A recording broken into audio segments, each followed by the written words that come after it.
What's up, everybody? This is Charlie from Charisma on Command, and welcome to the video on inner game and confidence. This is incredibly apt that I'm talking about this today because I actually just got off of a client call a couple hours ago. Just is a bit of an exaggeration, but I was talking to him, and this is someone who is incredibly successful. This is a guy in his mid-20s. He just sold his second company to a big company for a large sum of money, so he's very, very financially successful, has a girlfriend, has a very close group of friends. His life just seems to be going fantastic, and it is in almost every single way, but he identifies a couple of areas where despite everything that is occurring externally, he just doesn't feel like his most confident, charismatic self. And the times that he pointed out were, they're pretty extreme. Interacting with C-level executives at the new company. He's only in his mid-20s, right? Being thrust onto a panel to speak in front of a bunch of people that he doesn't know about something that he's familiar with, but just with a group of people that he is not familiar with, right? And he wanted to know, how can I take the confidence that I felt building my company, right? The charisma that I tend to have with my team, where does that go when I'm in these situations where I'm less comfortable, and how can I get it back? That is how we got our name, right? We are Charisma on Command, not just because we teach charisma, but because you want to have it in those moments where it most counts, and those are the moments when it tends to run away from most people.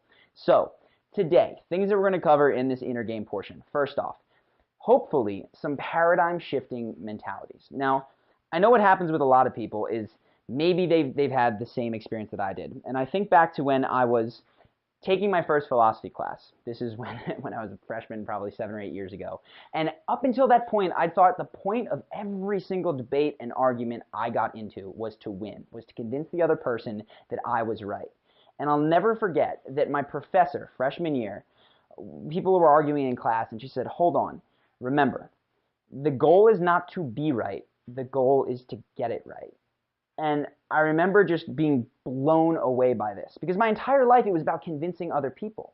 And the thought that the point of an argument was not to maintain my opinion, but to come out of it with the right opinion, whether it was mine or it was the other person's or some, amalgamation of the two, that was incredible. And that dictated how I've acted since then. So hopefully there's going to be a couple of those moments where you just go, holy cow, I didn't think of it that way. That's one goal. Second goal of this is to teach you how to use your body to get your feelings in the right place, right?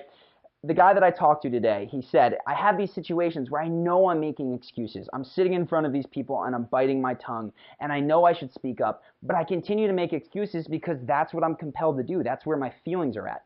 We want to talk about how to use your body to break that pattern of crappy feeling so that your rational brain and what you want to do are way more in line with the way that is going to be most beneficial to you. Third off, I want to talk about how to get on a roll, right? Most people go out and they have an experience where at the end of their evening or the end of a networking event, the last 10%, they're just feeling it, right? They're comfortable. We want to learn how to speed that process up so that it's the first 10% where people are actually feeling good, gregarious, outgoing, and so that can last for the duration. And then what we want to do is talk, this is a big one. Again, the guy that I spoke to today echoed this, which is a very common question I get. When I'm around superiors, people that I perceive as better than me, I just completely lose it, right? Everything that I have goes out the window. I'm like a puppy. I roll over, stick my belly up for the alpha dog to come in. We want to talk about how not to do that, because those moments with superiors really can shape your life. And then at the end, we're going to go to the level that is the most wide-spanning, right? This is not just confidence in a moment. This is confidence about yourself.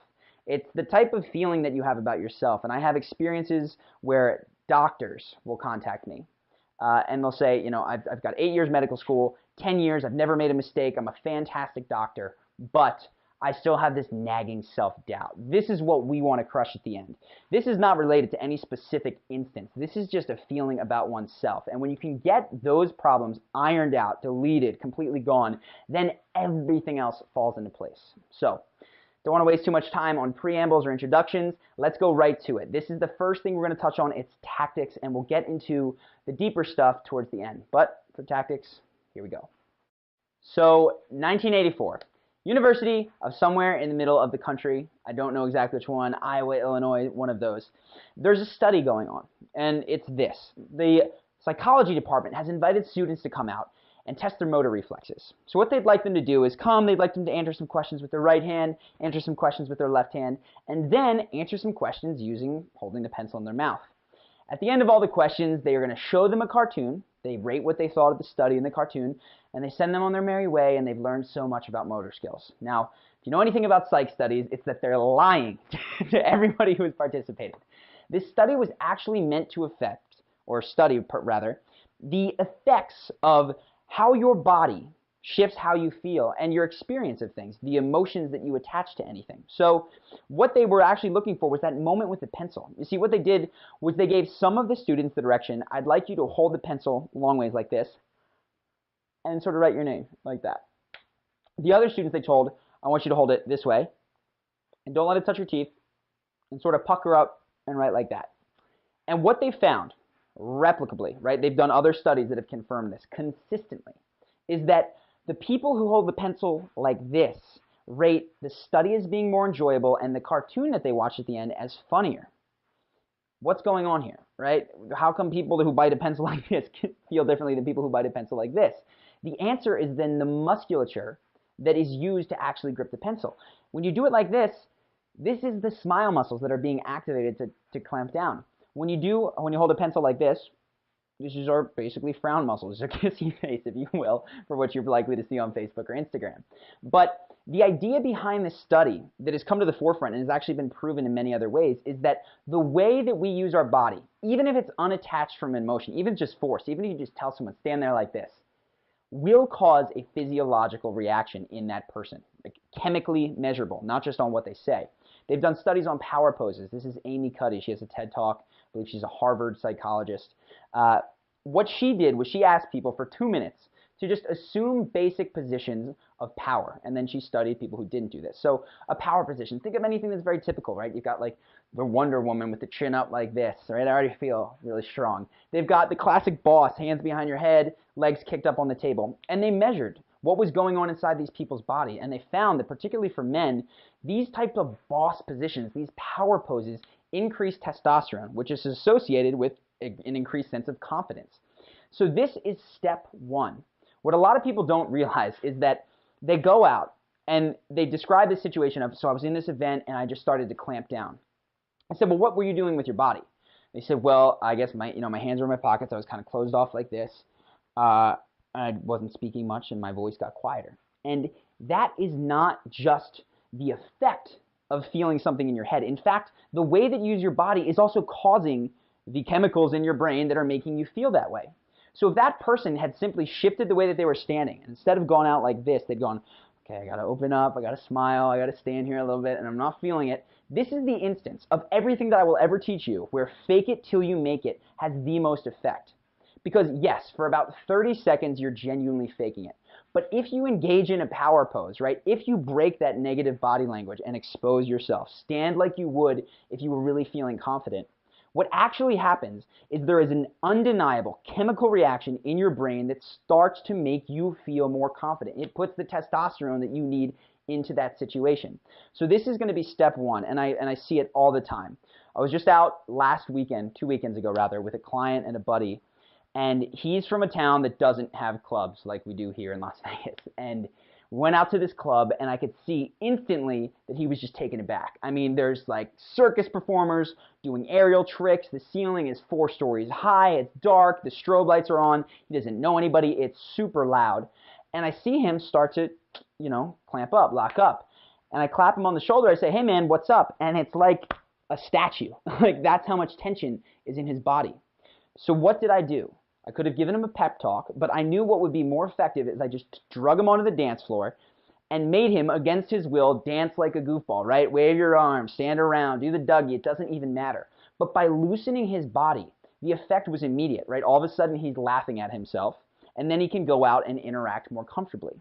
This is not just because you're goofy. Like I'm saying, this is an actual chemical reaction that occurs depending on how you move your body. So, step one is going to be to go to your body, and what I'm going to cover next is how to really put this sort of process on steroids so you can completely change the way that you feel in about 15, 30 seconds. The technique that I'm about to get into is one that comes from Tony Robbins. And I know when I say that, a lot of people of my generation, and sometimes other generations as well, immediately get a bad taste in our mouth, right? Before I was ever familiar with his work, Tony Robbins was to me, he was the guy from Shallow Hell, the guy from Oprah, the guy who was on every freaking infomercial ever. I thought he just ran a cult. And I honestly don't know what compelled me to do it. But one day I was looking for some reading material. I think it just popped up on my Amazon, and I bought his book. The book in question is called Awaken the Giant Within. Super cheesy title, but I read it. And I have to say, that caused me to go read his audio tapes. And his audio tapes, listen to his audio tapes. And then after the audio tapes, I went and got a bunch of his videos. And now I am signed up to go to an event that I previously thought was completely cultish, where he stands on stage and people go absolutely nuts in the audience. But I'm taking a flyer on it because everything that I've ever gotten from him has been gold. And the technique that I'm about to cover is one of those things. So this is something that he's taught to Andre Agassi, Serena Williams, Bill Clinton, right?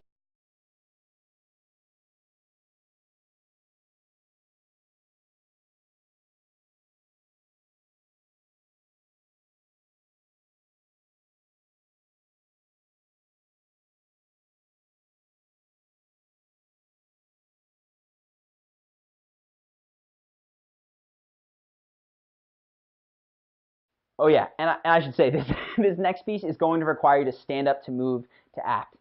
A lot of what we're going to cover, you can sort of do from your computer, you can do while sitting, writing, reflecting. You need to engage your body to get the full power of what's coming, or else quite frankly, you won't do this. So, take the time. If you're watching this somewhere where you can't be loud and goofy for about 2 or 3 minutes, pause it, come back to it. Don't skip ahead, don't tell yourself you're going to come back. Do it in order. This is such a useful skill. So, find some time. We're going to go into it now. All right, good to have you here. I'm glad that you found a space where you can actually do this. If you haven't, find it, do it, be honest with yourself, be honest with me. So, 3 things. This is called an incantation, and there's going to be 3 things that we are getting to change our feeling, basically. The first is our body. We talked about if I'm to stand like here and talk really quietly, I'm eventually going to feel crappy, sad, dejected, and depressed. If I stand here big, I speak loudly, I gesticulate wildly, I spin around goofily, I'm going to feel more exuberant. So first thing is your body. Second thing is your focus. You want to be thinking of right now, first off, an emotion that you'd like to feel. So if we're talking about confidence, start to think of a time where you were really totally on, right? Get something in your head, and if you're struggling for you, think of somebody you saw that was totally on. It's best if it's you, but if you have to, think of a friend or a buddy or even James Bond, right? Somebody who just exudes that to you. And then the third thing we're going to touch on is words. Like, what language is associated with this feeling? So I'm going to go through it with you. I'm thinking of a night, personally, when I went out and absolutely just crushed it. We were at this club, and I was on fire. I was talking to everyone. I had some of the most beautiful women that I have encountered in my life just hanging on my every word. It was an incredible feeling, and it was like, how is this even possible? So that's what I'm going to focus on, right? I'm sort of going back to that night. The next thing I'm going to think about is, how was I standing? And when I was thinking of how I was standing, I was loose. Everything about it. So I guess I've been a little bit stiff as I talk to you here, honestly. Everything that I did was just completely comfortable and relaxed. I was teasing people. I'd bob in and out in conversation. So I want to start to assume that posture, and it's way looser than I have right now. So I'm going to shake it out a little bit. Definitely smiling at the time. I felt fan-freaking-tastic. And the language that I had associated with it. This is so... Go with what comes first. This is going to sound so egotistical, but it's what popped in my head, and you really have to stick with this. I was like, I'm a fucking god right now. That was how it felt. It felt like I was just running the room. So go through this experience. Think of the time. Start to assume your body language, right? And then what words, as you start to get in there, sort of pop in your head. How did you feel in that moment? For me, it's like, I'm a fucking god. What you want to do, and what I'm going to do right now with you, and to help you watch the change, is to go through those 3 things and just ramp up the intensity, right? So do it 3 times in a row. So I start to shake it out, feeling loose, feeling comfortable, and it's like, I am a fucking god, right? Do it again. So you start to feel it. And if you can, start to add emotion to it. So I got the looseness. What motion am I feeling in that night? It's almost like a, fuck yeah. Find something. It could be a chest beat. It could be anything. So for me, it's, I'm a fucking god. Hit it again. Cheesy as it sounds. So, I'm a fucking god. I'm going to freak out my apartment neighbors. But as you start to do this, and you can see I'm starting to feel more and more animated. I'm a fucking God.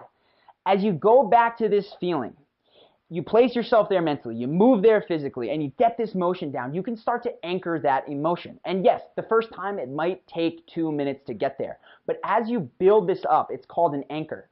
Same way that a song that you might not have heard since high school can trigger feelings about that girlfriend and maybe a bit of sadness. This motion, this thought pattern, the pumping and the speaking, that can all be associated to an emotion that you want to have. So this is something literally that Andre Agassi does. This is something you see football teams do all the time without having Tony Robbins teach them. They stand there in the huddle and they bounce and bounce and bounce, and then they freak out and they run out screaming. They have an advantage because of that, because they are fired up. They're in the emotional place that they want to be. And I'm probably speaking faster and I'm more fired up right now because I have more energy from doing that than I did 3 minutes ago. So go through this. If you've been doing it with me, fantastic. If not, these 3 things. Pick a time where you felt just extreme confidence emanating out of you. Second, embody it, right? Get it in your face, get it in your guts, get it in your hands and the way that you move and the way that you shake your legs. Third, associate some words. As you start to feel there, you're going to go back to that moment and it's going to pop out of you. You're going to start to become less conscious of where am I putting my hands, and you're going to speak something. Stick with that. Say it emotionally. And then lastly, add a pumping thing or a chest beat or a rah, whatever it is. So I'm a fucking God, right? This is going to help keep you on. Honestly, I should be doing this before every take because it makes me more animated in front of you. It does make me speak a little bit faster. So I'll find a happy medium, but do this now. If you're watching this, you're going, that's goofy, that's cool, that's whatever. This is not an intellectual exercise. Do this. If you actually do it and you see how quickly you can choose the emotions you feel, you are going to put yourself on a next level ability to operate compared to everyone in the world who is just a subject to the whim of how they feel at any given moment. So please, for the love of God and for yourself, do this. So next, I want to touch on a mindset that might be a paradigm shift for you. I know that it was for me, and it's called everything is a rep. So the idea of a rep comes from, for me at least, the gym, right? If you go to the gym, you're familiar with reps. A rep is just a repetition. If I do 10 of these of bench press, right, or 10 push-ups or whatever, that's 10 reps. If I do 8 pull-ups, that is 8 reps of pull-ups. And the reason that people do reps and count the reps is because when you do the right amount of practice, basically, repetitions, you're going to get stronger in that exercise. You're going to develop that muscle group. What people don't realize is that this applies outside the gym, in fact, to everything in your life, because everything is a rep. If you start walking the stairs every day, right, and you walk, 8 flights of stairs up, down, twice a day, you don't even have to go to the gym. You could still, but you're going to develop stronger legs just from doing that, because that counts as a rep. It doesn't just get locked into the gym. The same is true of social situations. When you go out and you spend your days and you're flat, and you sit there and, people come up to you because it's the same old coworker and he sits behind you, he's got the same old joke, and you're like, And you go through your days like this from 9 to 5, and then you want to come out and go to happy hour and take over the room. Good luck. It is not going to happen because you basically just spent 9 hours practicing how to be boring, right? What a lot of people think that they want is to go out, be bored, boring, flat their entire day, and then walk into a situation with the CEO, the beautiful woman, whatever, the person that they really want to make an impact on, and just crush it. And it doesn't work like that. That's like asking to show up to a bodybuilding competition without ever going to the gym beforehand. What a lot of people don't realize, analogous to the gym, is that walking around, interacting with people during the day, putting energy out there actually doesn't drain you. What drains people is when they are boring or flat or don't engage with people. And I know that for a lot of introverts, this is like, wait a second, that's not my experience. If I have to stay out there too long interacting with people, that drains me. There is a degree to which that is certainly going to be the case. But I can tell you, if you use the incantation stuff to get yourself in an emotional place where you're not dragging this out of yourself every single time, you can certainly do more during your day to take the normal interactions you have and make them positive reps so that you are more adequately equipped in those situations that you really want to crush it. So let's get specific. What does this mean? At a very, simply saying, charisma is not about turning it on as soon as you step in front of the CEO. It's about choosing to turn it on for the next person that you see, because that is the practice round. That is the exercise that is going to leave you in a fantastic spot for that really important VIP, high roller, whatever. So now I want to touch on a couple of examples that I think will really drive this point home. Couple of examples of things and people, I guess no things, people that you can talk to and how to go about it. So when I go out at night, oftentimes I would take a cab, particularly when I was in New York City. And this was after a long day. I'd be home writing, I'd be doing blog posts, I'd not be speaking, I'd be there alone. And so when I would get to the club without talking to anyone, I'd be stiff. And there are these New York City clubs and they're daunting, right? Not a good scene. So what I started to do was to take the easy layup beforehand, which is the 15 minutes with my cab driver. And so I'd get out, I'd be awkward and uncomfortable at first. I'd say, hey, what's up? When is your shift in, right? Where are you from? They're never from New York. They're always from somewhere else. And I'd ask questions that honestly aren't fascinating or super interesting, and I wouldn't necessarily recommend at a networking event. But because this is, it's a cab driver, you have these experiences with these service people, these doormen, these people in your life that you almost don't even see. When you take this and you use it as an opportunity to practice, not just being charismatic, but being talkative, right? Expressing yourself, using your vocal cords, something funny happens. And it's that when I would show up to the club, all of a sudden I was friendlier with the bouncer and I was friendlier with the line people. And by the time that I got in, I was in a much better mood than those times when I would just sit back, show up, and all of a sudden, holy cow, I'm surrounded by people and I'm not feeling it. So that's one. Another very common experience, interviews. So people show up to an interview, and on the big day, they're just in their head. They're like reviewing their resume, what I'm going to say, what's one time that I overcame adversity. They have all this ready, and they get in front of the interviewer, and they've hardly spoken that morning, right? Much, much better.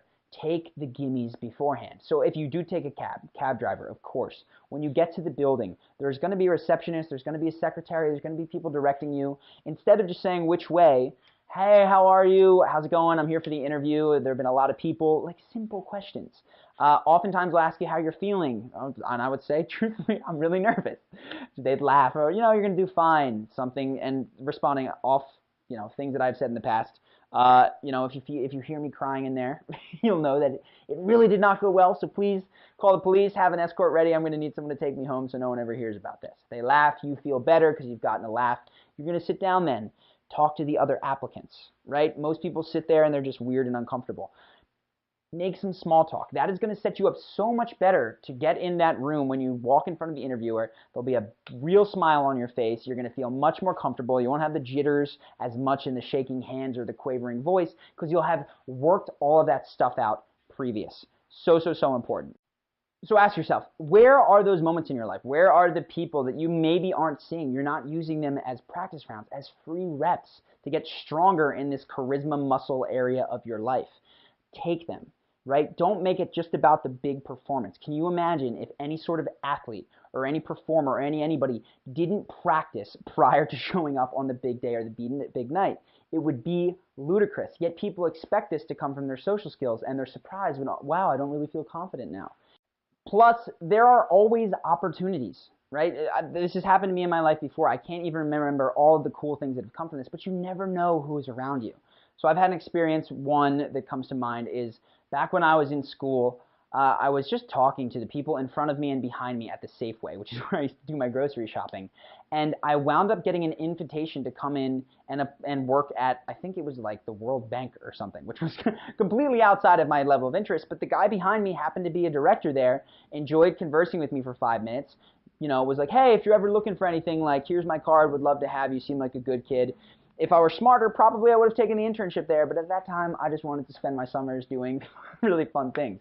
Point is, opportunities are everywhere. Most people don't realize this because they never make the effort to actually engage people that they're not like, oh, this is a someone. So take the freebies. It makes all the difference.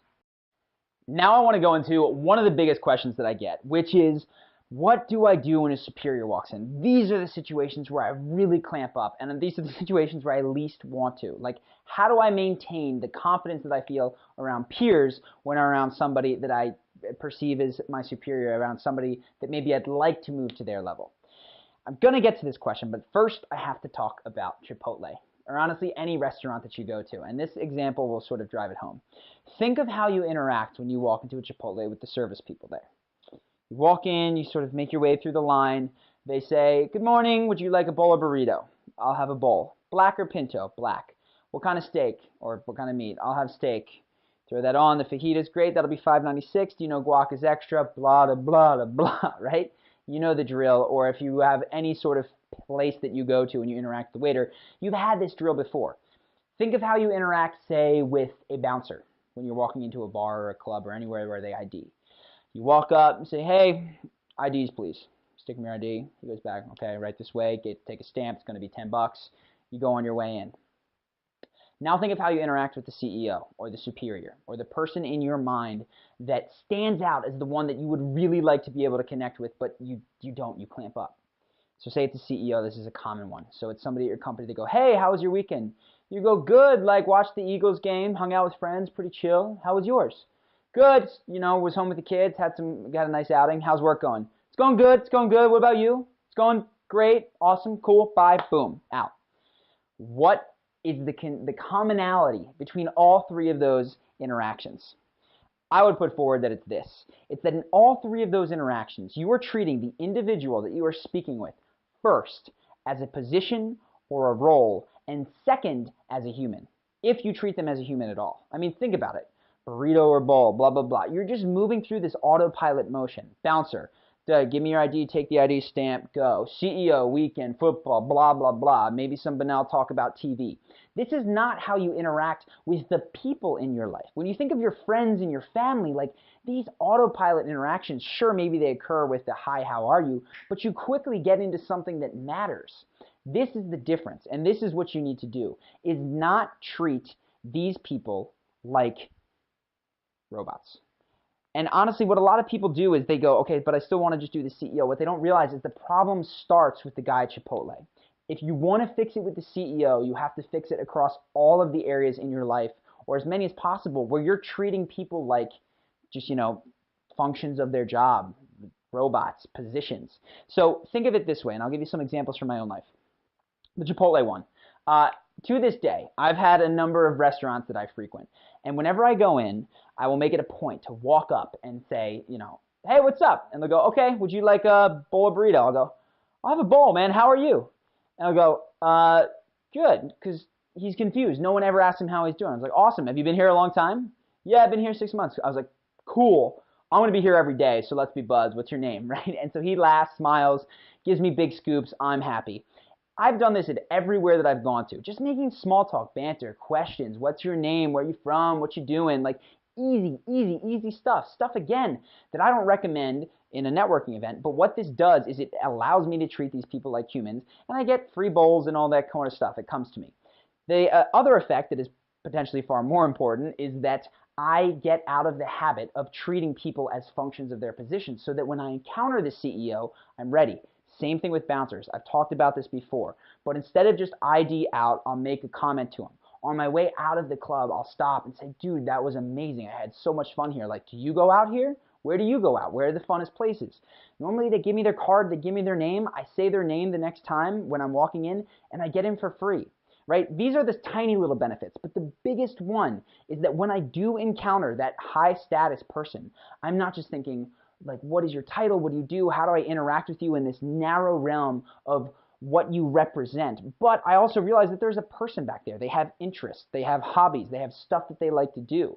And I'll tell you, in my job, the way that I did this is I shared my interests and hobbies. So when the CEO of my first company, which was about 60 people at the time, so there was a pretty big gap between me, the lowest guy on the totem pole, and him, when he asked me the weekend question, I'd say, instead of just, it was good, I'd be, oh my God, I went to the most amazing party on Friday night. It was a blast. Now, I'm not shoving it down his throat, but this is what I was interested in at 22 years old. And I watched, his eyes would spark. You go, oh, really? Like, where'd you go?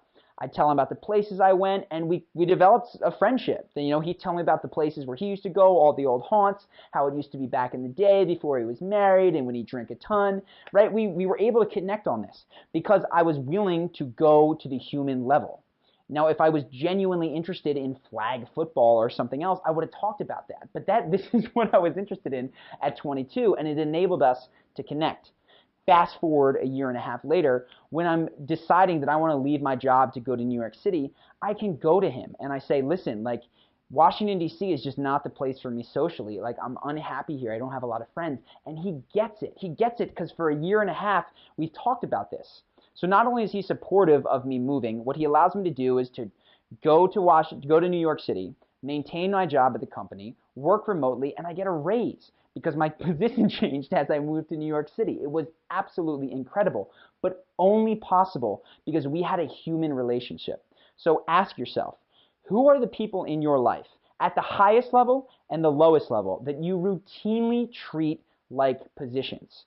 If you can start to break out of it, those freebie ones, again, the Chipotle guy, the taxi driver, the whoever, when you start to treat them as humans and see that, holy cow, there's a story here, they come from somewhere, they like things, you start practicing how to connect with those really easy ones, it becomes much, much more simple with that high status person.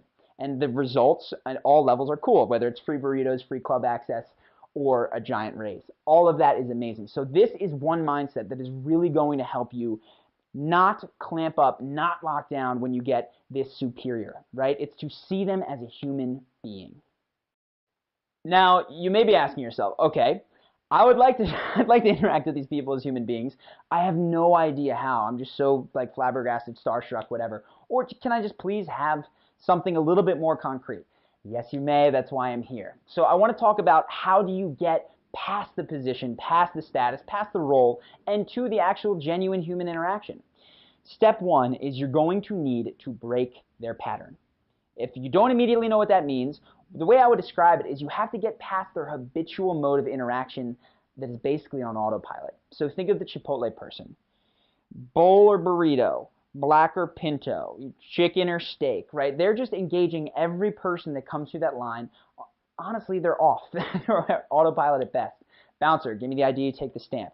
CEO, walking around, how's your weekend? Oh, great game, like totally. Any questions about this? Cool. See you at the meeting, right? They're not fully there. They're not fully conscious or present in that moment.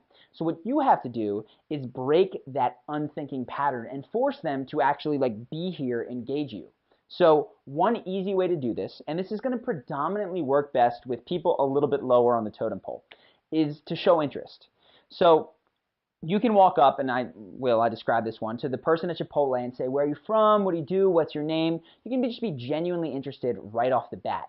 We talked about this in first impressions, but this doesn't work as well with people higher on the totem pole because it doesn't actually break a pattern to show interest in them, right? There's a lot of constraints on their time. A lot of people are interested in who they are. So when you walk up to, say, the pretty girl at the bar, or even like the best looking guy if you're a girl or you're gay or whatever, when you walk up to the most desirable person there and say, what's your name? What do you do? That doesn't always get the best response because it's just the same pattern that they deal with all the time. So the second way to deal with the type of person that maybe has a bit more requirements and the showing interest is not going to work is to mess with them, right? This is to say the opposite of what is expected. So to give you a quick example, was getting my blood drawn, and it's very procedural, right? So it's okay, please roll your thing up, please sit down.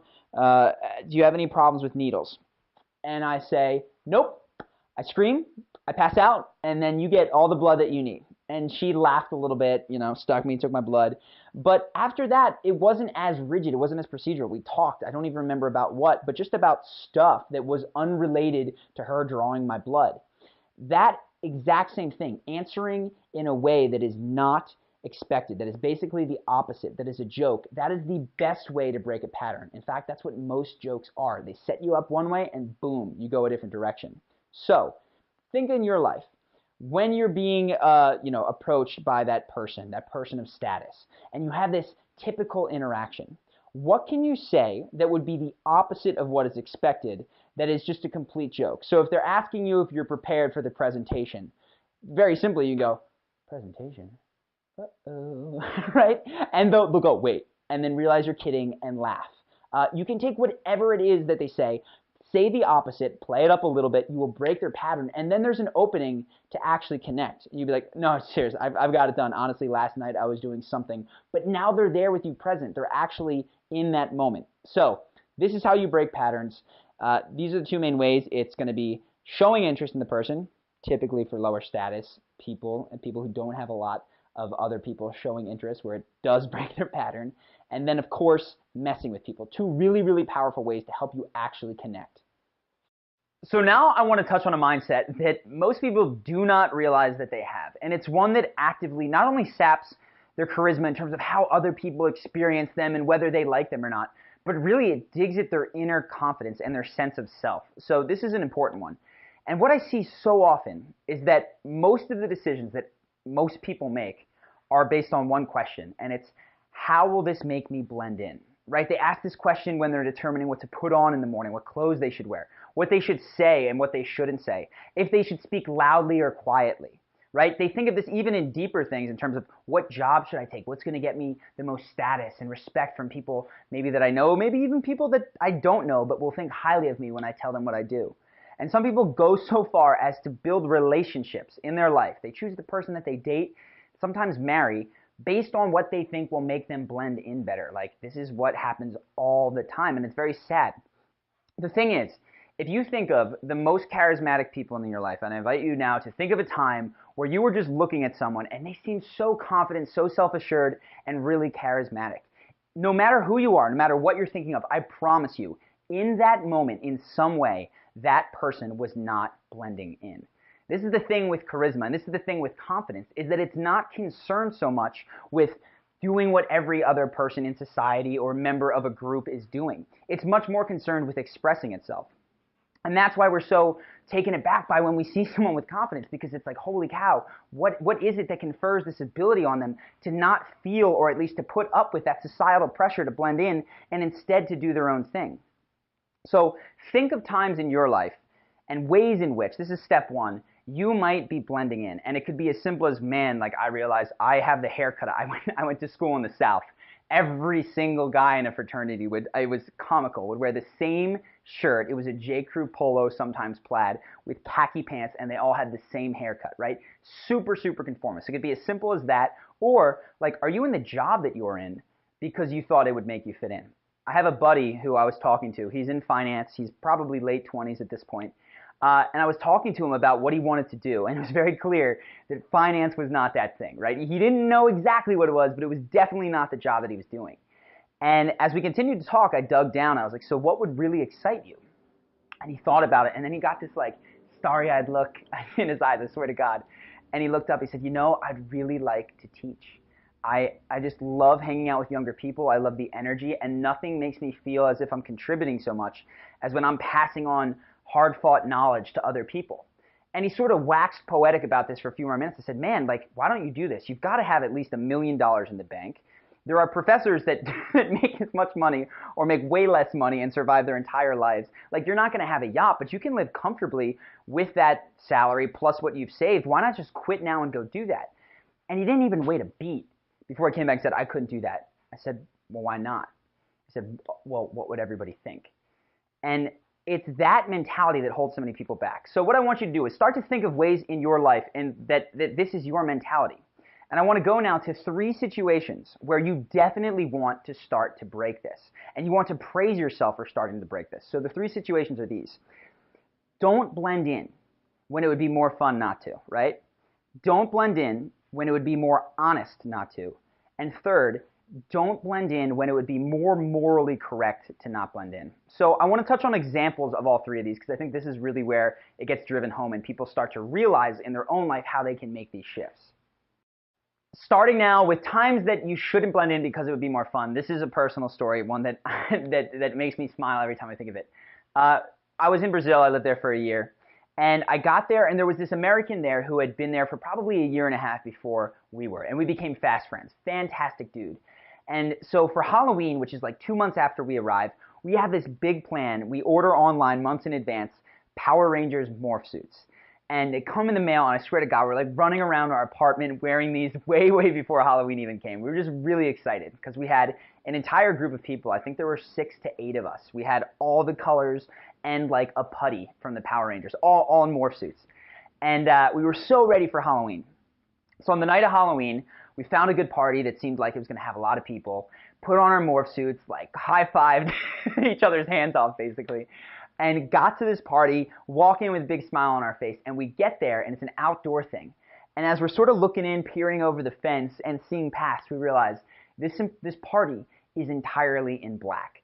Because the way that they celebrate Halloween in Brazil is not like they celebrate it in the States. It's, you know, it's like Day of the Dead-esque type stuff. Everyone is just wearing black. So we get there in our rainbow outfits, and 5 or 6 of us are just like, heck yeah, like we're going in here, this is going to be amazing. And the one guy who had been in Brazil for longer and wasn't as close with us at that point started to really get nervous. And I looked over and I see him start to walk the other direction. Like we're walking in, he's walking out. So we're like, wait, what's going on? We double back to the car and he's starting to get into the car to leave. We're like, wait, what is going on? He says, I can't go in there dressed like this. There's no way I can like, oh my God, can you imagine what people are going to say tomorrow when they like see that I'm dressed up in a Lycra morph suit? Like this is going to kill my social life. There's no way I can do this. I've been here for longer. I know how it is. Like you guys, I just can't do this. And he's like, legitimately, this guy is 6'2", 200 pounds. He's like a big dude, but is very visibly nervous to see what other people will think of what he's wearing on Halloween. And I'm just standing there baffled. We talked to him for a few minutes. We're like, listen, we're going to go in. You don't even have the keys. You can't even leave. Your option is to sit here in the car for 2 hours or come in with us and have a blast.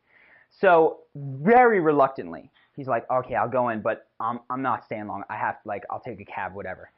Of course, we go in, we get everybody in. Not only do they waive like the $100 entry fee as soon as they see that we're Power Rangers, as soon as we get in there, it's like the paparazzi descend on us. Every camera, every person wants to take a picture because we are the people that stood out the most. And looking back on the entirety of my experience in Brazil, this was one of the most fun nights that I'd ever had because we had these Ranger suits on and everyone wanted to talk to us. So think of times where it would be more fun, and don't ask yourself, what will people think? Will this blend in? Ask yourself, okay, would it be more fun to go to this party dressed in black? Or would it be more fun to go to this party dressed as Power Rangers? And that's going to start to move you in the right direction towards doing these things that are going to build confidence in yourself, make awesome outcomes for you, right? So think in your life, areas where you're blending in, and ask yourself, instead of, this is the big thing, instead of what will people say, what will happen tomorrow, blah, blah, blah, ask yourself, which would be more fun? And you'll be surprised how far that will take you. So now in terms of honesty, this is a very, very common question I get. And I'm actually thinking of a specific story from a client. So when I start to work with people one-on-one or even in groups, one of the pieces of advice that I give people is that when you're going out to a bar or to a club or to really almost any social event, if your habit is to drink heavily before you feel comfortable, stop. Because what that means is that you are not happy with how fun, outgoing, and comfortable you feel when you're sober, and the way that you deal with that is by basically turning your brain off. That is not going to help you get more charismatic. So I'm working with this one guy, and he starts to not drink, and he sees immediate, benefits on his life. He's sharper in the morning, obviously. He has more fun when he's out. He's connecting with more of the type of women that he's happy to meet because he can sort of screen them more rather than go in the morning, what did I just do? And he's got one problem, though. He realizes when he goes out, then there's this pressure that he feels. And in fact, some people will come up to him and go, hey man, where's your drink? Like, why aren't you drinking? Do you want to drink? Blah, blah. And he doesn't know what to do. So he says, okay, the way I've dealt with it is I normally just get a drink of like club soda or water. And whenever people come up to me and ask me where my drink is, I just chug that and act like it's got alcohol in it and maybe act a little crazy. I say, whoa, like, hold on. I know that you want to fit in. I know that you want to blend in and you feel this pressure from people to, do what they're telling you to not be the party pooper. But consider what would happen if you were just honest. And this is something that I've experienced, that I've told many people, and this is almost a universal reaction, even, yes, in colleges where it's like really heavily pressured to drink. What I tend to say, and what I encouraged him to do, was say the real reason that he's not drinking. And he could say, so I'm not drinking tonight, and honestly, I'm not really drinking that much. 2 reasons. One, I've been working a lot on getting more in shape, and I like to get up in the morning and go to the gym. And 2, I realized that I was using alcohol as a social crutch. And I don't want to do that. I want to meet people out that I genuinely like, not people that I enjoy because I'm drunk. And I don't want to be funny because I'm blacked out. I want to be funny because I'm a funny, comfortable dude. And so he took that and he said it. And of course, we came back. He's like, oh my God, people's reactions were so amazing. We talked about it. They said things like, dude, I respect that so much. That's awesome. Power to you. And this is almost universal across the board. So not just in this situation, but in others, where you're not fitting in and you're trying to hide what the truth is because you don't want anybody to know about it. Think of these situations and ask yourself, what if I just owned the truth? What if people asked me why I wasn't drinking, for instance? I just told them the flat out reason. what you'll find is that when you get to that honest thing, you mark yourself basically as a leader. You say, look, I'm not going to fit in by doing what everybody else says. I'm going to be here and I'm going to be the leader. I'm going to do my own thing. And if you guys want, great. And if not, no problem.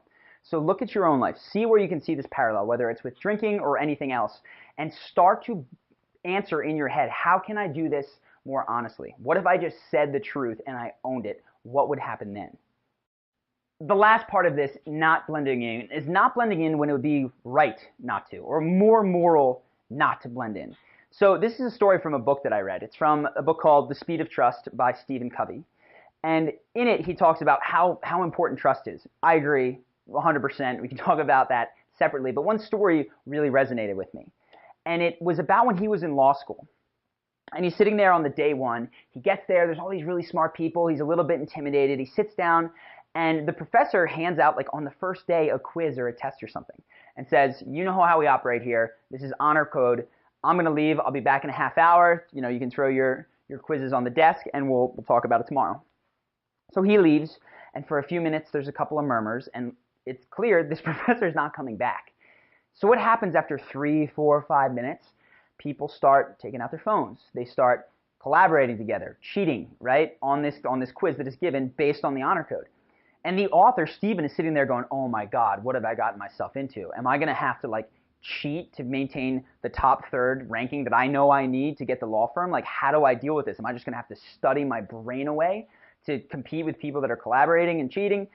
This is racing through his head when he hears somebody in the back of the room stand up and go, hey, listen, I worked too damn hard to get here. I left my family on the other side of the country, and I am not about to sit here and let everybody cheat while the professor's out. So if after 30 seconds everybody's not back doing this the right way, doing this fairly, I'm going to turn around and report whoever is still doing this to the professor. And people are like shocked at this moment. They move back to their seats. There's obviously some grumbles, some discontents. People are pissed. But what happens very, very quickly is that this guy, and by the end of it, the author even says, he was the most respected leader in the law school class, right? Even after that moment, people who had cheated couldn't help but look up to this guy and see him not just as a leader, but as someone that they could absolutely trust to the end of the world. And he wound up, of course, in the top third of the class, doing fantastic and moving on. So for you, ask yourself, these ones are often tough because you sometimes have to call people out on what they're doing.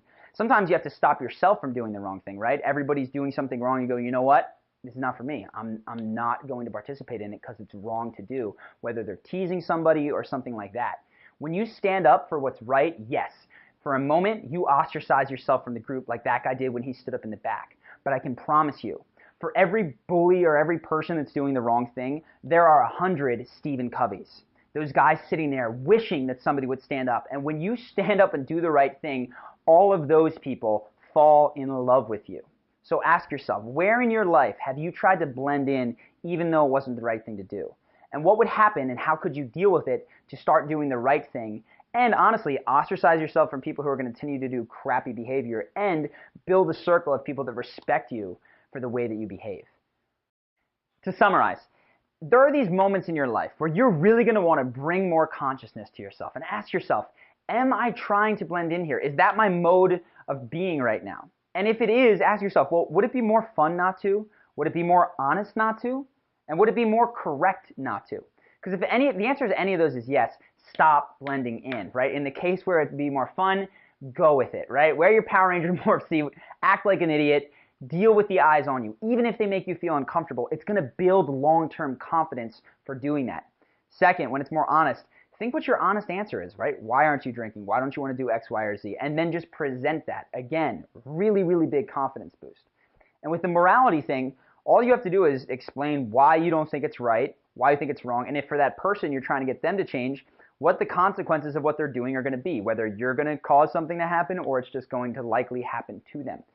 For all of these things, in the moment, it's going to feel like nerve-wracking, right? To be the guy in the morph suit, et cetera, et cetera, et cetera. But the purpose of talking about this is to bring consciousness to it and then break that pattern of blending in, because there's such a tremendous sense of self-esteem that comes from going, you know what? I wanted to be a sheep. I wanted to be like everybody else. Like my feelings, my guts were wrenching in that moment, but I didn't. I stood up, I did what I knew was correct in that moment. That breeds such a sense of self-respect and boosts your self-esteem so tremendously so that you have a confidence that truly extends into all aspects of your life. This is how we're getting deeper into what a real sense of confidence is and a real sense of self-worth. So reflect on those moments. Where are you blending in, and what would happen if you didn't? So something that I didn't expect as I sort of embarked on this charisma journey, and something that has happened that I continually get questions about from people who have known me, is what happened that made me feel so self-assured in myself. And it's not like I'm telling them this. I think they're just seeing it, right? The way that I move, the way that I speak, the way that I interact. I don't ask permission before I jump into conversations. I have this sense of assuredness that things will work out. I truly do not have that feeling of imposter syndrome. What if I'm not enough? What if I'm not worthy? What if I don't deserve to be here teaching people? And they see that, and these are very accomplished people. They go, how do I get that? Like, I've done everything that I need to do to develop my skill set, but I still lack this conviction in what I do and what I say and how I am. And reflecting on this, I realized there was really a turning point in my life where this self-assuredness came out. And it sounds like a BuzzFeed article. It's not what you think, right? It has nothing to do with building a skill set. In fact, what really made me feel so tremendously self-assured and build conviction in my life had nothing to do with my external circumstances. I got the majority of that self-assuredness when I finally left my job and started writing for Charisma on Command. And what happened there was I had spent 2 years in college, and truthfully the previous 4, fancying myself a writer. I would write on my computer all the time. I still have tons of unpublished things. I'd go home, I'd write late at night, and I would tell myself that one day I would be a writer. One day I would have the great American novel. But truthfully, other than papers for school, I'd never put anything in front of anyone, except for maybe my mother when I was 6.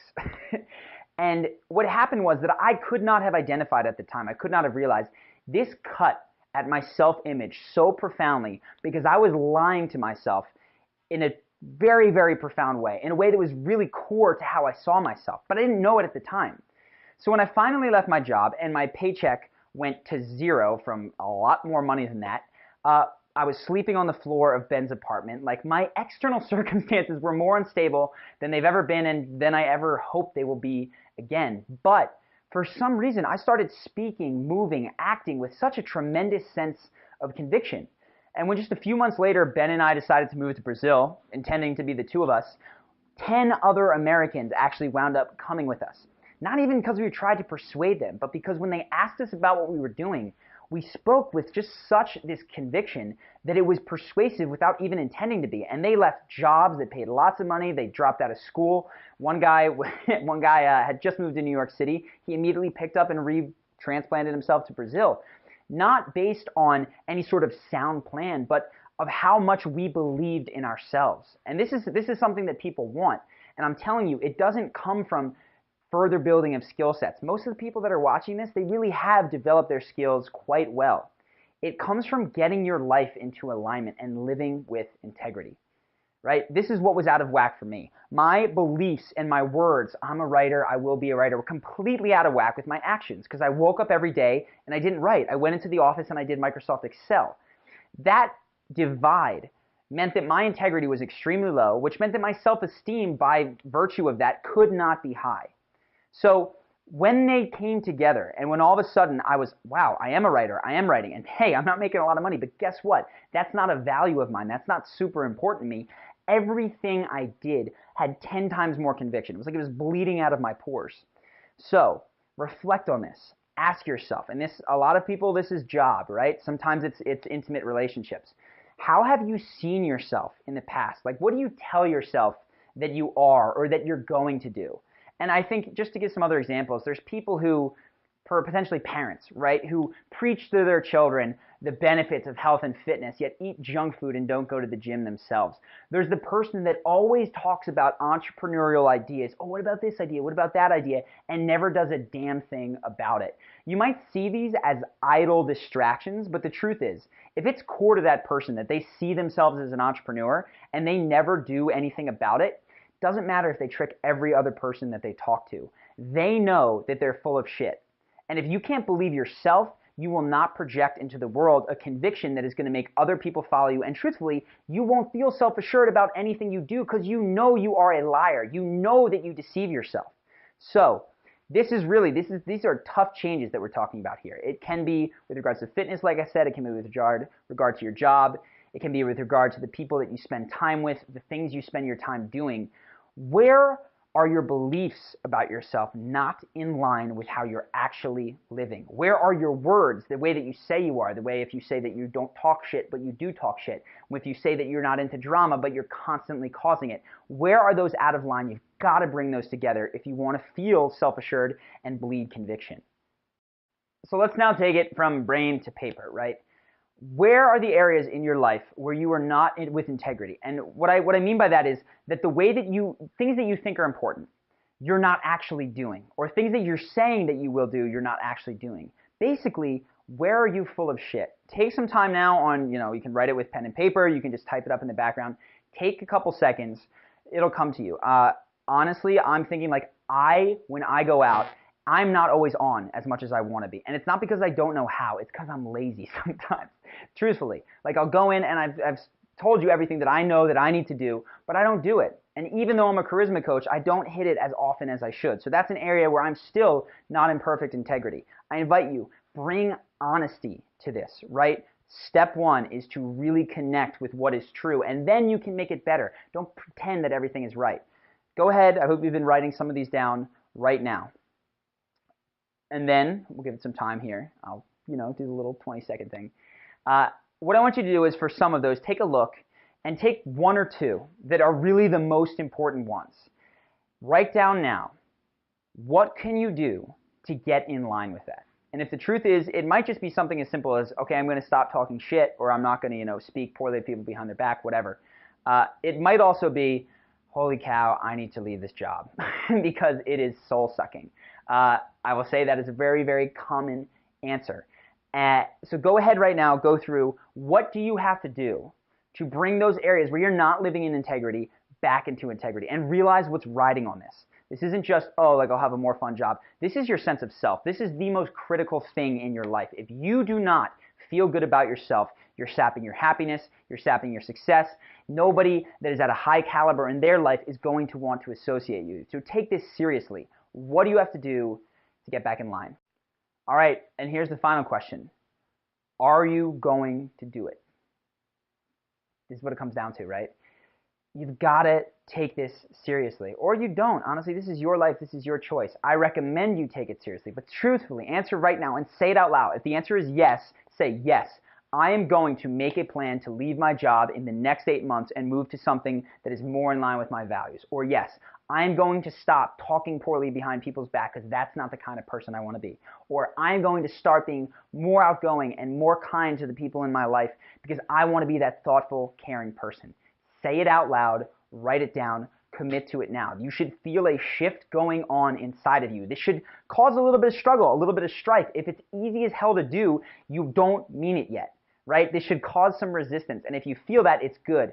Overcome it, commit to it, say yes now, because this can change the course of just about everything. What we're really moving towards here is a different direction than we started at the beginning. At the beginning, it's like, okay, how can I actually feel confident? Which is a tremendous skill. Incantations, beating your chest, yeah, whatever, all that stuff. I'm going to tell it, yeah! That's going to make you feel better, right? As soon as I do that, I can feel, the effects of different chemicals being dumped by my brain into my body, and I'm going to speak louder and feel better about it as I go. My sense of well-being immediately rises. Tremendous, tremendously powerful. But I can tell you this is absolutely true. No matter who you are, there will be situations in your life where you do not feel in that moment confident. And as you succeed to greater and greater heights, right? One day, maybe you're standing on stage at Madison Square Garden and you've never done anything like that, and you're speaking or you're playing a rock concert, whatever it is, that's gonna make the nerves kick in, right? Or even on a smaller scale, right? Maybe there's someone that you just really, really respect, and you'd like to go up and tell them about whatever. You bump into them and you'd like to tell them what their book meant for you or whatever it is. And you're going to feel the nerves kick in, or it's a beautiful member of the opposite sex, whatever. The nerves will kick in. You can move your body, you're still going to feel it. So what do? This is the giant shift. This is the most profound thing that I can tell you. And it's that you need to move away from worrying about how do I feel, am I confident, to things that you can choose. You want to choose to be courageous. Because the truth is, we know what's right. We flat out know what's right. As you're thinking of this, and I'm going through these examples, and you're thinking of times where you blend in, you know what you should have done. You know the way that you should have behaved. And maybe you can't control the exact outcome, but you should have stood up for what was right. And you should have expressed yourself. Or you should have just had fun and forgotten about it. We always know what to do, but oftentimes we hide it from ourselves. And we tell ourselves, oh, I shouldn't do that because it would be rude, or that would be disrespectful for me to walk into this place dressed like this, yada, yada, yada. Deep down in our gut, we know what's right. And we hide it from ourselves so we don't have to exercise courage. Step one is to get honest with yourself. Be real about the areas in your life which you feel anxiety and fear. And oftentimes these are social situations. That's why we exist. The second thing then is to move your body. Great, like, whoo, yeah, get that stuff going down. You're going to feel better immediately. But third, when and if it will happen that it's not totally there, you've got to choose courage. You have to do it in spite of the fact that you don't feel totally confident. And as you do that, your comfort zone completely expands. I can tell you, there was a time when Ben and I used to walk around and we would help guys go meet pretty girls during the day in New York City. It was really fun. We'd walk around, they'd maybe meet some girls, get some numbers, they'd walk away feeling great. And we worked from guys literally who would go out, talk to 10 girls and get 10 phone numbers, and people who were much, much more nervous than that, right? First guys just, yeah, whatever, not a big deal, like, that's cool, thanks for the technique. And the other guys were like, holy cow, like, I can't do this, this makes me really nervous. And I think back to one of them. This is really one of the most exciting moments for me as a coach, is watching somebody do something that makes them afraid. And we were standing there in the corner of the West Village on a Sunday morning, and there was this girl in a red dress who was stunning. Everybody saw her. And she was sitting on a bench reading a book. And we're with this guy, and we go, do you think that she's pretty? And he has to go, very. And we're like, okay, like, go up, you can deliver a compliment, talk to her for a little bit, and see if she wants to give you her number and set up a date. And he just locks up. Like, he will not go. He goes full statue. I can't, what if people saw, she's busy, super sad. What, she would never want a guy like me, like, I can't do this. And we're like, man, you have to do this, right? This is your life right here. You're allowing anxiety over what some stranger right now might think to stop you from potentially meeting what could be an amazing date and a person that's important in your life. And as we're saying this, she stands up and starts to walk away. So we're standing there, we're encouraging him and go, man, this is it. Do or die right now. What is it going to be? Are you going to exercise courage, or are you going to sit here and sit in your fear? And he looks back and he goes, and he darts off after her. The happiest moment for me is just watching him go. And taps her on the shoulder. We're watching from, 30 feet away at this point, just sort of standing there. Can't hear anything. And she looks back at him and she's confused, like shocked at first. And 5 seconds later, she just bursts into this, like, the smile that lights up the street. And I watch him, his body sways backwards. They laugh. They talk for 5 or 10 minutes while we just sort of sit there. And he comes back with such a swagger, right? Such a cocky little smile. And he's got her number, and he's got plans to go on brunch with her. And it turned out that she was really fun to talk to. But as great as that outcome was, I always say the moment that I felt the most proud, and the moment that he should feel the most proud of, is when he decided to go, to do that thing that made him scared. Because guess what? You're not always going to get the outcome you want. It's not going to happen. But if you choose to exercise courage in the areas of your life where you feel anxiety or fear, particularly in social situations, you will become such a proud, confident, and high self-esteem human that everything in your life will start to change.